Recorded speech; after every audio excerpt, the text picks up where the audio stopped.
Subscribing to The Observer on YouTube couldn't be easier, and we're going to show you exactly how to do that. First, navigate to www.youtube.com/theobservernj. Once you get there, all you need to do is hit the subscribe button. Next to the subscribe button, click the down arrow and then all. And that's it. You're subscribed, and now anytime The Observer is live, you will be notified. Hi again, everybody. It's Kevin Canessa coming to you live from the newsroom of The Observer and TheObserver.com. I hope you are all enjoying your Tuesdays, no matter where it is you are in the country. And as he does each and every Tuesday, Tony Mondaro joins us live from the Harrison Weather Center, and here he is today. Tony, good afternoon, brother. How are you today? How are you enjoying the temperature roller coaster, Kevin, from 82 degrees to the 30s on Saturday night, and yesterday 80 degrees. And Yeah. as we talk to you right now in downtown Kearny, New Jersey, 51.9 degrees. Sorry about that, Tone. I hit the wrong button. I didn't mean to do that. Sorry about that. No problem whatsoever. But I'll tell you, I like that intro too, so I can watch that all day, Kev. You did a great job with that. But yeah, last night with the thunderstorms, I'm sure some people, if they're early sleepers, got woken up to the thunder about 9, 10 o'clock last night. That was in the forecast. Now we're concerned, Kevin, each and every afternoon with the weather because of the after-school programs and all the kids out there playing. If the weather gets nice and be weather aware, have that weather app there on you, and it looks like today, tomorrow, not bad days at all, just a little bit on the chilly side. Yeah, the warm temperatures come back in for Thursday, but so is an east wind, and that will introduce more clouds and a chance of showers on and off, and I think that lasts right through the upcoming weekend. So I think if we would have to use one word to describe what's going to happen, it's going to be unsettled after Thursday. It was like an unsettled period of weather, but I don't think anything severe. Could it be another Good. thunderstorm when we're in the warm weather? Yeah, it could be maybe with the warm temperatures, another clap of thunder or two around, but I don't think anything severe right now. I think anything severe would be further to our north and west. How often is there thunderstorms or thunder at all in March? I can't remember really too many instances of it, but is it a rare occurrence for there to be thunder in March? I wouldn't say it's rare, but it's not. It doesn't happen, often. It does happen with some of the storms, but yeah, I would say, yeah, I'll give it to you, Kev. Yes, rare. It is rare to have a March thunderstorm like it is in January and February and December in our cooler months. Now, this is a question that I've asked you before, but you were mentioning earlier we had 80s and 50s and 30s and 40. What's causing the warm weather? You've explained it to me in the past, but for people who may not be familiar, why are we getting an 82-degree day on a Saturday in March? Absolutely, Kevin. That's a great question. What happens is you have the high pressure, and before, when we have good weather or high pressure, very strong high pressure, usually replacing low pressure, you get very strong winds. That's why it's been windy, it seems like, for the last 2 or 3 months, almost every day. So what happens is as the high moves offshore, you get more of a southerly flow, a southwest wind, and that causes our temperatures to rise sharply, especially when we have strong high pressure. A lot of our low pressure systems have been strong, causing the strong winds, but they've been going to our west. We haven't had coastal systems. And so that gradient, that pressure gradient, and remember, you need three things for a thunderstorm to occur: to or severe weather. And that's going to be, of course, moisture, instability, and a source of lift. And that's how you would get, thunderstorms and severe weather, when we have situations like this. But as far as those temperatures, strong high pressure, southerly flow, brings in the cooler air. But if that wind's a little bit to the south and east, that will hold back any type of thunderstorm development east of, say, the Garden State Parkway, and you wind up with these foggy, unsettled, conditions which I believe toward the end of the week, starting on Thursday, Wednesday, overnight Wednesday into Thursday, we'll start to see more of around the area. Unfortunately, Mets home opener coming up Friday. Yeah, Um, the Blue Jays are in town. That's a rare occurrence. I don't think it's ever at happened, Yep. but So we'll have the Blue Jays there. I think they'll get the games in. Could they have a delay or two? It's not out of the question. And let's go Mets. I know just prior to air, we were talking in our little production meeting just before we got on the air about we finally start hitting last night. It was nice to see Alonso's grand slam. And like I said, they could have paid any one of our audience out there, me or you, $800,000 for how Soto struck out on Thursday. That was incredible. And like I was saying, he's a pretty disciplined hitter. I was very surprised. yeah, it really was surprising to see him do that. But they're 2-3 now, or 2-2 now. I don't even know what the hell. I think it's 2-2. But with the home opener coming up on Friday, I've always felt like the season doesn't start until the first home game. I never liked opening up on the road, which has happened this year. It hasn't happened in the last couple of years, but it is what it is, I guess, in that regard. But let me ask you this question. Often you talk about when the weather starts to warm up, that the ground temperature starts to rise. With having 2 80-degree days recently, has the ground temperature risen enough where you can start doing more planting and your mowing and things like that, or are we still a little too early for that? I think the more fragile planting, I think could maybe hold off until like another week or so. I would say after April 15th. But if you take a look at some of the local lawns around, especially with the spike of being in the 80s for the last couple of days within the last week, you saw starting to see the lawn starting to spike up, and we just checked the temperature of the lawn too, the soil temperature just before airtime earlier this morning. We're at 55 degrees. So if you want to start doing some lawn work, some reseeding and what we call overseeding, you can probably start to do that. But any type of fragile planting and tomato plants and stuff like that, I would still hold off for a little bit. If you're just joining us, Tony Mondaro of the Harrison Weather Center is here with us as he is each and every Tuesday. Tony, what else is going on? Anything else that we need to let everybody know about? Or I'll tell you something, Kevin, we're becoming more and more popular. I have to shout out to Teresa Rose and Emily, which watches us from Harrison each and every week. And, we have a grand following. And like I said, I appreciate coming on here with you every week. And thanks to Lisa and the management there at the Observer Live to have the Harrison Weather Center have that opportunity. It's really nice. And I think we have a pretty good time here with you, Kev. And yeah, we give some good information too on top of it. So that's good. how are the girls over at the White Castle doing? Margaret and I can't remember the other person's first name. That's the Margaret and Liz show, and they're doing good. Yeah, we see them we try to get to see them every Saturday. But not bad at all, as they say. Beautiful. So on the way out here, a volatile week, no matter what, but we should get the Mets home opener in on Friday, right? Yeah, I think changeable, Cap. Just to go over the forecast real quick. Pair of nice days today and tomorrow, but chilly and a little bit on the breezy side. Then that east wind's going to kick in. It's going to wind up being a mixture of clouds and sun. Some days the sun will win out. Some other days clouds will win out.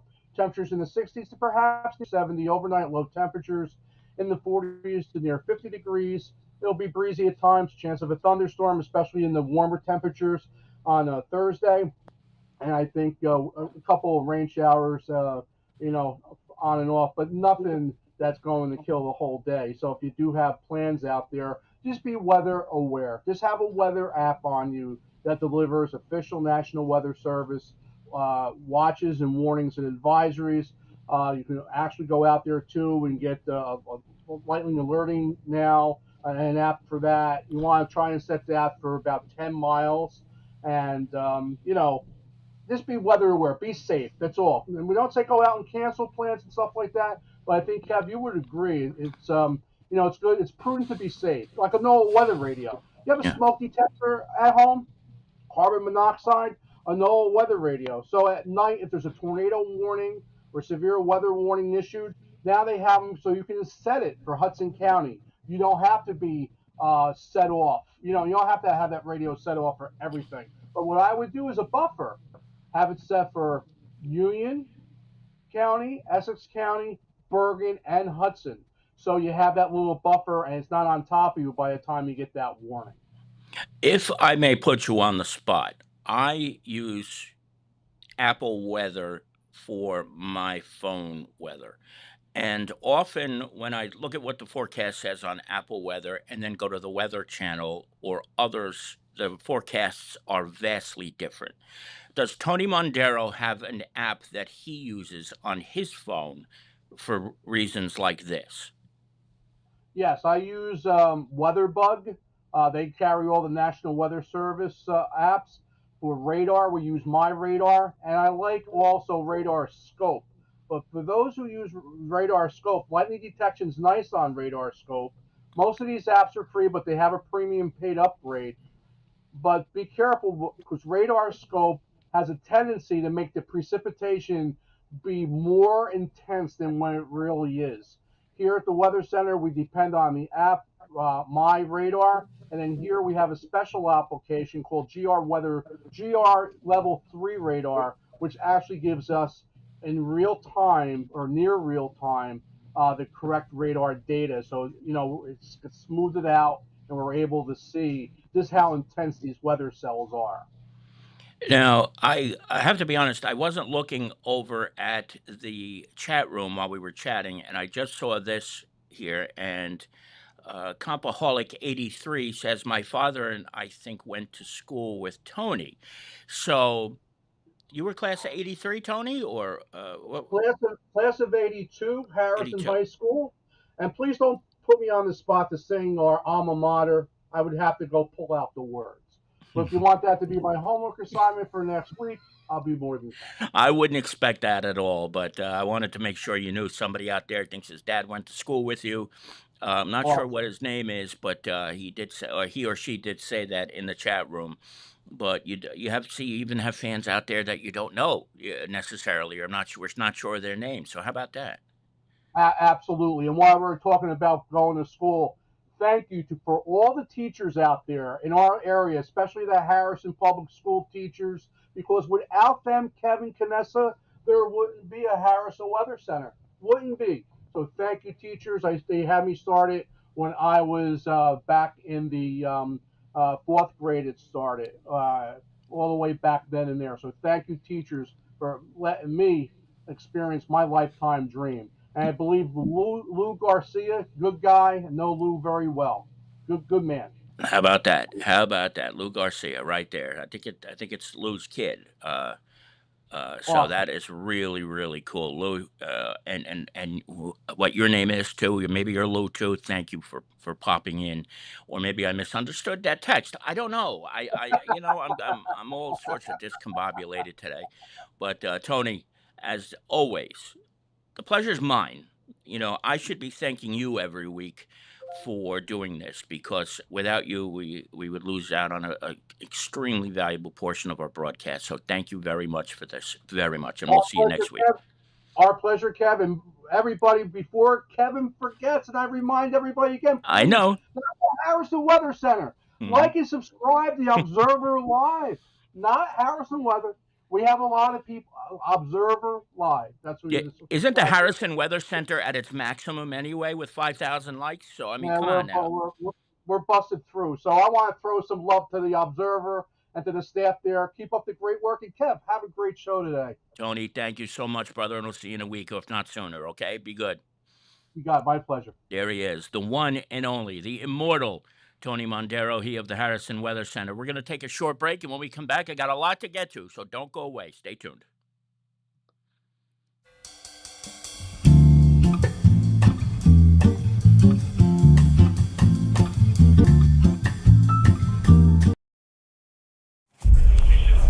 Sometimes we know what's next.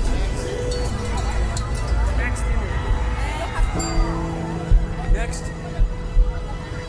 Other times, it's impossible to know what's next. Don't be caught standing by the next time someone's heart stops. Call 911. Call 911. Call 911. Knowing CPR takes you from bystander to lifesaver.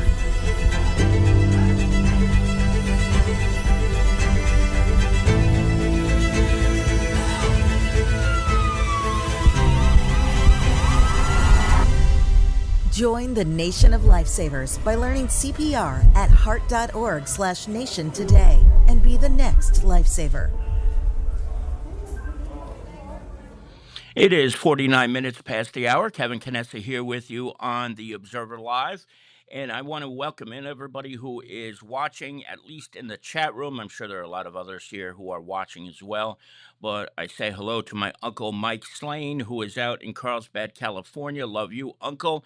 Our dear friend Carol Manley is here with us, my birthday sister. Good to see you. And then, of course, Lou Garcia's family was here earlier. So if you're still around, it's good to see you. Carmen de Jesus is with us. Mayor Dan Pronti, the mayor of North Arlington, is in the chat room. Pat Locasto is here with us from Las Vegas. Henry Atwell from Kearny. And Barbara Condon from the upstate portion of New York. Barbara, I'm always grateful for you being here. I'm grateful for every single one of you being here. And because you could be doing anything right now, and you are instead here. So before we get to this week's edition of The Observer, there's a couple of things I want to talk about today. This, of course, is perhaps the most important, and that is because yesterday was Steve Marks's last day as Kearny's business administrator, and his staff at Town Hall threw him a going away party. You see there, they have a cake there for him, and that very unique sign that says "Later, Trader." And that was great. I got a chance to pop by yesterday and say goodbye to Steve, who leaves us for Montclair. Steve's going to have his hands full in Montclair. He is really going to have his hands full there. There's a lot of things that need to be fixed in the township of Montclair, but if there's ever been somebody who is capable of handling it, I would say it would be Stephen Marks in the township of Montclair. And earlier today, George King, the retired chief of the Kearny Police Department, began his tenure as the town administrator, replacing Stephen Marks. He will have big shoes to fill. However, you got to think about this about George King. He was the chief of the Kearny Police Department for 8 years, and he was an absolutely excellent police chief, and he managed the largest department in the town of Kearny. In the Kearny Police Department, there's no bigger department of public servants in Kearny than the police department. So he will now add to that, being responsible for the fire department, the DPW, all the town workers, and all of the day-to-day operations in town. If ever there was somebody who has the experience and the know-how to handle a job like this, it's George. It's that simple. It is that simple. And so while it is very difficult to see Steve go away, George is going to handle this, I think, with class, with grace, and he's going to do a fantastic job. And I think he's going to be extremely fair in his dealings with the people and the public, just as he did when he was the chief of the Kearny Police Department.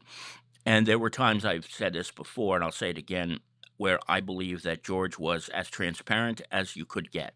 Sometimes George was over transparent, and Scott has followed in his footsteps with that same transparency. But George is extremely, extremely transparent with the kind of work he does, and to the extent he is able to do that as the business administrator, I believe that's exactly what he's going to do. So I don't know if he's watching today. If he is, he's in town hall. And I'm sure he's gone in this morning and gotten down to business right away. But I wish him all the best in the world as he begins this position. And I say the same thing for Steve, too, because he's going to have a big challenge ahead of him. But if anybody is able to handle it, I am certain he is going to be able to handle it just right. So congratulations to both gentlemen as they begin their new career chapters, and it'll be very interesting to see to say the least, to see how everything is handled by George and Steve, especially when things get rough in Montclair. Now, The other day, I had an opportunity to sit down with Sydney Ferreira, who is running for mayor of the town of Kearny. And, I watched the video after, because we record the videos when we do the interviews, because, listen, everybody makes mistakes. And I want to make sure that anybody who's doing an important one-on-one interview has an opportunity, God forbid, to curse or say something that they don't mean. But I got to be honest with you. After watching the video and listening to the bickering and all the things that have been going on in this town for the last 18 months, I have decided to throw my name into the ring and run for mayor of Kearny. Because the truth of the matter is, it can't get much worse. It really can.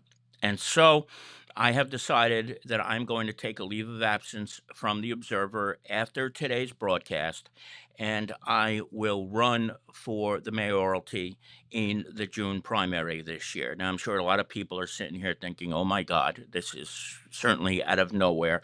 But I want you to know that I've given this a lot of thought. And the truth of the matter is, I believe that I can do it. I've been on this side of the dais for the last 20 years. I was once on the other side of the dais as well when I was a candidate, and that was 27 years ago. I've grown a lot since then, and I am ready to make the move to run for mayor of the town of Kearny. So you just got one new candidate added to the list of people who are running for mayor of Kearny. I see people, because everybody has to be a know-it-all in the chat room, saying that it's April Fool's Day. So what if I were to say, it's not April Fool's Day, and I'm really gonna run? Yeah, you're right. All right, I'm gonna take this off the screen. But you know what? If somebody turns off the broadcast right now and doesn't see the entire broadcast, they're gonna think I'm running. So I'm gonna have a little bit of fun with this over the next couple of days. Anyway, now I want to get to this on the front page, really, because this is very important. There was a lot of discussion over the last year or so about parking in the second ward. And unfortunately, there was a time where there was thought that having permits wouldn't work in this particular neighborhood or any neighborhood. If you're going to do it one size fits all, we'll see what happens. And without really realizing it, what ultimately happened was they decided that they were going to put permits in certain neighborhoods in the second ward. You see right here, this picture is of Radley Street from Schuyler Avenue, and Street, Ogden Avenue, and there's one more street as well that will be included in this. And for the next 6 months, they will be using permits for the people who live in those areas.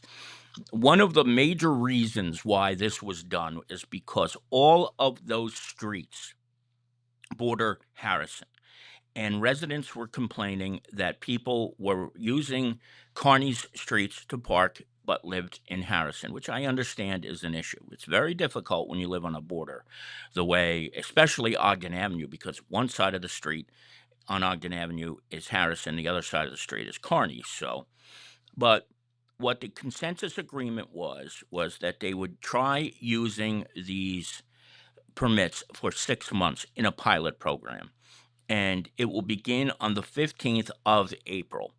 And once they give it a shot for 6 months, maybe they will expand it. Maybe they will cancel it altogether, but they're going to give it a shot to see how well it works. My sense is that there will be other neighborhoods that will want to get involved with this, because if it works, especially, maybe it becomes a no-brainer that this is something that's necessary. I really don't think it's going to have any effect at all. I really don't. In fact, I just don't see the point to much of this. But let's give it a shot.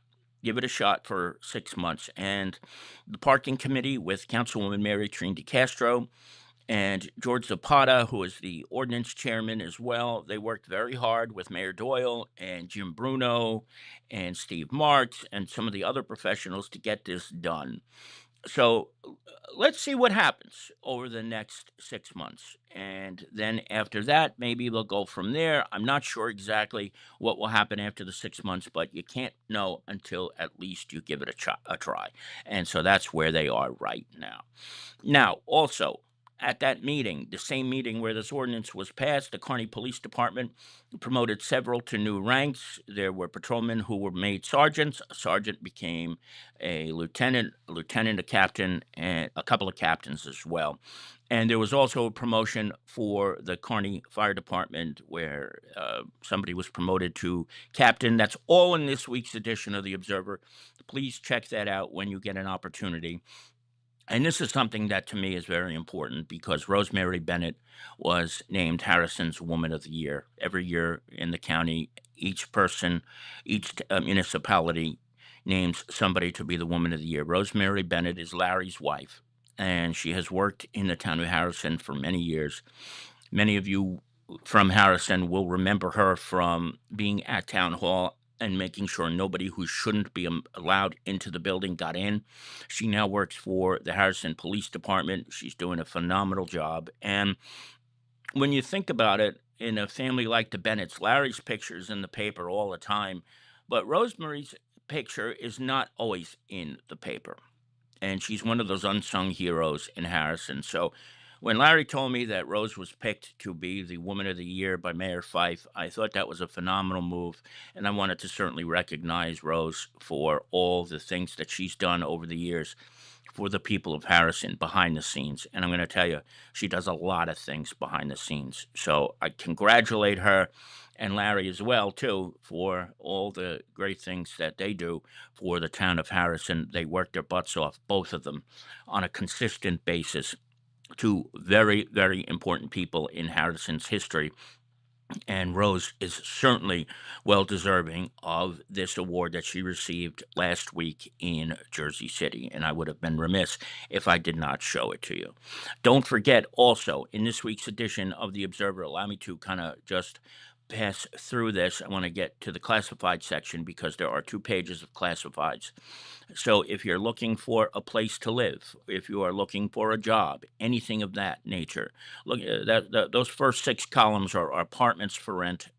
There are a lot of apartments for rent in this neck of the woods. So if you need a place to live, you'll find that there. And if you're looking for a job as well, there are plenty of job offerings that are available right now. So check it out.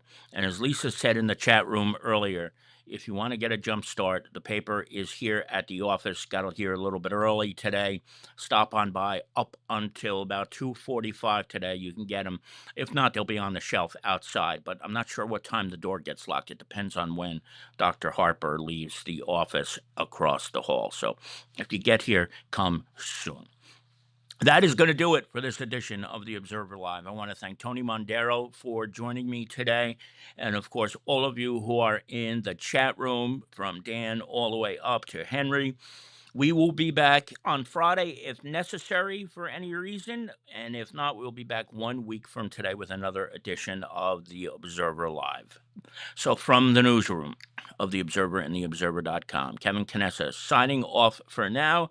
And we hope to see you back here again very, very soon. And Lori Brado just popped into the chat room. Lori, good to see you. Enjoy the rest of your day. Bye-bye, everybody.